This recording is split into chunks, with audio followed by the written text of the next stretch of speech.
Hey golfers, Tony here with Reactionary Golf. I'm at the world headquarters of PURMOTION. Going to be sharing with you today some of the programming, some of the different exercises that you can start developing into your routine to get a nice, strong, enduring back that holds up for 18 holes, 36 holes, 72 holes of golf.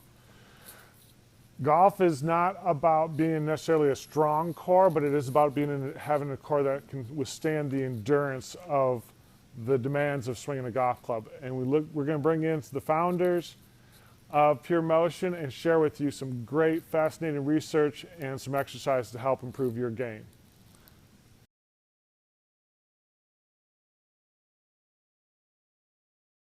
The founder, the mad scientist who created, former Olympian, Humo.Golf. How are you, Tony? It's been a pleasure. Pleasure. Nice seeing you again. We are going to, I've learned about PURMOTION actually from Jeff Flatt back in 2013 when we started working together. And he brought me here and it was like, wow. My back problems went away, my range of motion increased, my ball distance increased. I'm going, okay, now I know why Jeff can hit it so far. And so what we're going to start doing is bringing you all those secrets of a new training methodology to help you develop a stronger, healthier bat and be able to hit the ball a lot further. So, Jorge, share it to the world what you did for Jeff and what you've done for me.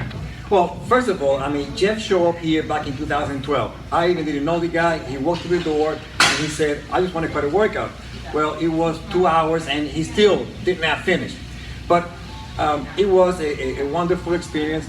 And Jeff decided to turn his career from baseball to golf, specifically long drive golf. So as you guys already know, there's a lot of rotation when it comes to golfing. So and again, I want to make clear that as a strength coach, my responsibility is not to train the skill of the sport, but it's mainly to strengthen the musculature in the direction of the skill of the sport. For instance, in the golf swing, we know it's something like something like this. So as a coach, I look at the musculature involved in that movement pattern, and my challenge is to make sure that not only we strengthen what we call the arc of the golf swing, but we also make sure that we maintain the integrity of the athlete, not only when they play, but more important, after they retire. Well, that's the biggest thing, longevity. As we get older, unfortunately, we get older every day. Can we keep playing 60, 70, 80 years old, 90 years old? Let's keep getting stronger. The research is showing us that you can still achieve muscle growth, hypertrophy, into your 80s. So don't want to hear it, oh, I'm 70 years old, I can't move. No, I'm going there. I'm not going to let that happen. So we have to take care of the body, develop the muscles that support the body, support the spine. Jorge here is going to show us some great exercises to do that. Absolutely. But first of all, I just want to make clear this. When it comes to core strength, and let's define core in a very simple way. Okay, it's anything that goes from here to here.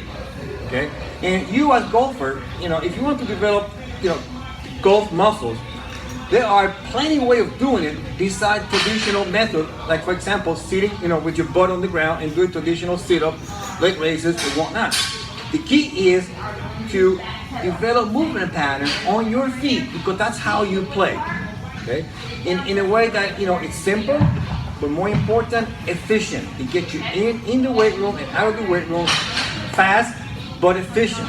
And there are simple movements and tools that you can use to strengthen the art of the golf swing. Okay, golfers, Jorge, I got to get back in shape. Christmas has just hurt me. I know that the research that I've been doing, crunches, worst thing. This just kills the spine. This sagittal flexion just kills it. It takes those discs and just squish them and all the jelly squirts out the back. Herniated disc. What can I do different to have a strong core? Well, to make sure that you have a strong, durable core, you need to work, and again core, shoulder to hip. It's very simple. You have to strengthen the front of the core, the back of the core, each side, and also that cross pattern from the front side and cross pattern on the back side. It is as simple as that. The challenge is now, which are the movements that we can do and the tools that we use to maximize that transfer that you're going to invest in the weight room, that transfer to the golf course.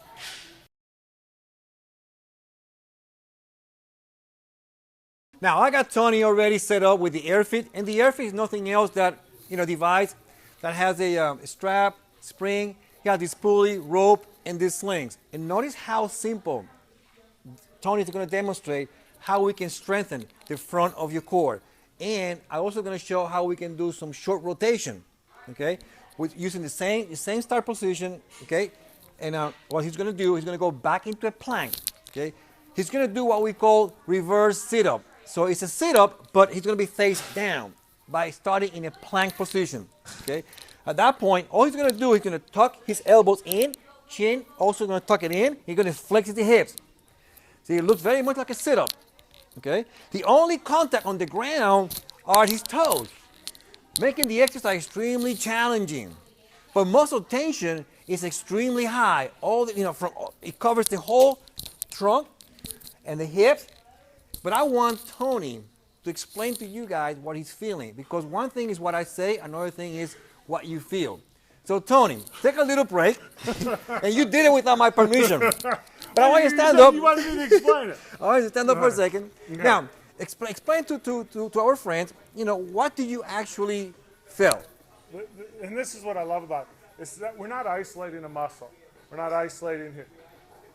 Back, these were just on fire. Hip flexors, the whole system seemed to be engaged in this. It wasn't just an isolated movement. Absolutely, and we did it body weight. It's a simple tool. You can carry it with you anywhere, and it's a great way again to challenge not only the front of the core. We like it too because we can strengthen one of the most neglected muscles in the hip area, which is the hip flexor. People are so tight in the hip flexors because they don't strengthen it. They stretch it. They love to stretch it, but they don't strengthen it. And as an added value, if you don't have a strong low back, you're going to have it here. Because, again, like Tony said, muscle tension is almost from head to toe. Remember, the only body contact or body part in contact with the ground, the toes. That makes the whole body musculature, that needed to be engaged. So how many reps? How many sets? How would you put this in? Well, I mean, we usually prescribe, in a workout, beginners, intermediate, anywhere between 8 to 12, 15 reps, 2 to 3 reps, depending upon the level. But I tell you, once you get to that advanced level and you can progress to advanced, we have athletes, even golfers, that they will do 25, 40, 50 in a row. Even this morning at headquarters, we prescribe it. Our ab workout, core workout today is 300 reps, but partitioned in multiple sets. So it can be done. It's not like sit-up. Sit-up, you can do a lot of sit-up. Okay, the difference, a lot of body contact on the ground. Here is the total opposite. But it's a very efficient way to develop the front core that really transfer when it comes to play on the field.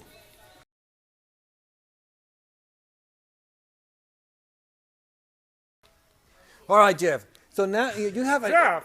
I know. Jeff kind of, there's a height thing. Now, who's a better golfer, me or Jeff?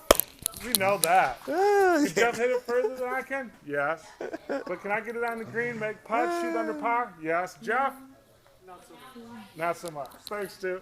All right, Tony. I'm so sorry. I'm so sorry, Tony. Tony, I mean, the thing is that my mind is just spinning. We're so passionate about what we do. Tony on the golf side of the business, we are so passionate about on the strength side, but we have so much in common. Our minds pretty much work the same. And I just wanted to let Tony know that, we just expose him to some basic core strengthening movement by working the front side of the core. But he felt not only the front, but also the back, in a very efficient way. Now, let's go ahead and move a little bit about how can we strengthen the core from the lateral standpoint, okay, which is specific now to golf. And you don't need to build or have complicated machines and equipment and whatnot. All you need is a bar, a lever, cable, pulley, and dead weight. Why you need cable and dead weight, especially cable and pulley? To change the direction of the load so you can work the lines of resistance that matters to the golf swing. So for instance, Tony, here we have the Core 44 bar. Okay, it's a solid rod piece of aluminum, okay, with some nice commercial eye bolt with ball bearings here, and it's designed to really manage a lot of load. Okay, now what I'm going to do are two movement. We're going to do the the downward motion of what it looks like a golf swing, and then I'm going to show you the same movement, but instead of going high to low, we're going to go low to high. We always think about symmetry. Okay, if you work from high to low line of resistance, we always like to do the opposite. In this case, will be low to high. So for instance, I'm going to stand sideways. Okay, outside arms comes across and hold the bar. Inside arm is going to come straight and hit the bar exactly at or close to perpendicular. So my forearm is going to be perpendicular to the bar. Okay, so at this point, I'm going to shift my body a little bit outside just to get some tension. Now, to create some kind of rotation, Tony, you're always going to feel that one arm always going to be pulling and the other one's going to be pushing. So in this case, my right is going to pull as my left push throughout the movement. So as I pull and push, I create this downward motion of what it looks like to be a golf swing. Okay. Now again, Tony, this is not a golf swing class or lecture. This is how we strengthen. Okay. So again, I pull and I push, and notice that at every point, my left forearm maintains as close to a 90-degree angle. Okay. If I'm too wide, look, the angle here is less than 90. That creates pain on the medial part of the elbow. Okay.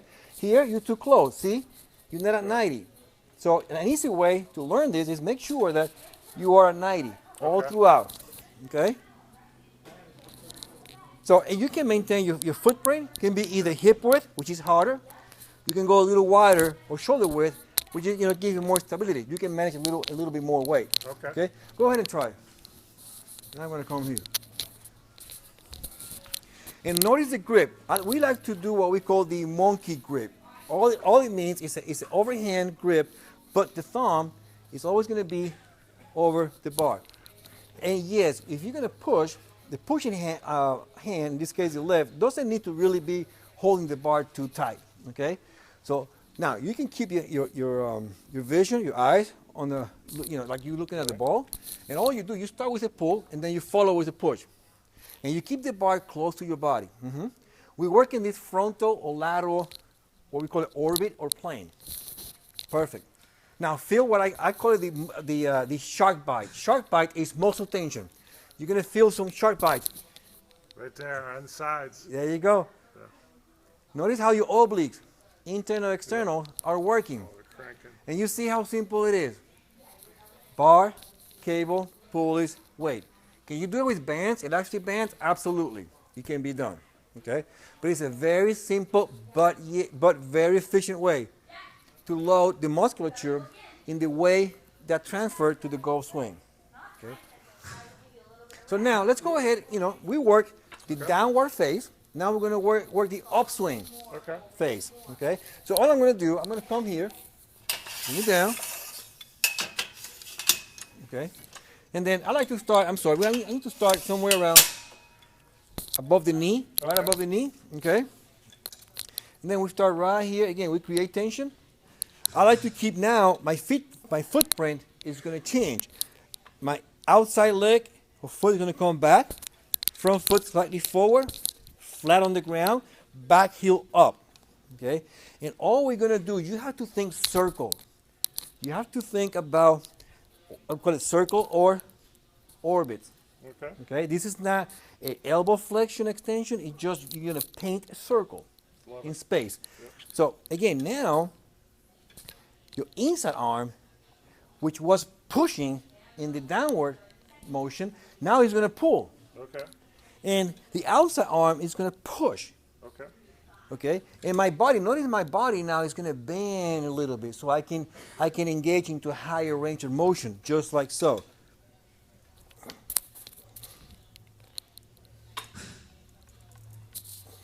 Notice that I'm not flexing my elbows, I'm extending. The more I extend my arms, I generate more torque. Yep. Torque is with a formula, force times distance. Where is torque here? Torque is generated by the distance between, again, the weight of the plate and this distance, and distance number 2, second torque, from here to the bar. Right. Yep. Okay? So it takes very little weight to feel a lot of muscle tension, again, around the core musculature, especially here on the obliques, your chest, and your rear deltoids. Okay. Okay? Then how many reps? This one we don't do a lot of reps. This is a 6 to 8 reps per set. Okay. Per set. We like to see a more of a slow, controlled movement, but it's still dynamic. Okay. We don't like to do any iso hold and whatnot. Okay, so go ahead and try it over here. And then you can be about hip width apart. As you get better, you can narrow it down, and that gives you more spine flexion. Yes. And try to get your spine more horizontal to the ground, just a little bit. Head down, and then paint an orbit. Let's do this. Let me change the weight a little bit, and try again. Much better. Keep it more laterally as opposed to bring it back to your body. Yes. Again, do you feel the shark bite? Oh yeah. And then as you push, you're going to feel more, the chest musculature, and somewhat here the distal muscles, which is the rear deltoid. But you also work in balance, proprioception, you're stabilizing. And more important, you understand, you learn how to identify where your center of mass is. Yeah. That is something that is neglected, or we don't even talk about it. I'm talking about we do, Right. but in traditional strength and conditioning settings, controlling your body as relate to center of mass, it's almost ignored, because most of the movement are square or bilateral. And obviously with the golf swing, what do we need? We're on our feet, we're moving. You need to be a world-class golfer. You need to understand body control, center of mass, in order to manage, power development, speed development, and accuracy. So we always try to keep this all-inclusive approach in all the movement that we do. Awesome. Hey golfers, thanks for watching this promo with PURMOTION. Thanks to George and Stu here at PURMOTION for allowing us to videotape this, and Mo for the training of Jack. He had a lot of fun with it. So thanks guys for doing this. Golfers, check out PureMotion.net and learn how you can get some great promotional ideas and concepts on how you can improve your body for the best game of your life. Talk to you soon. Thanks.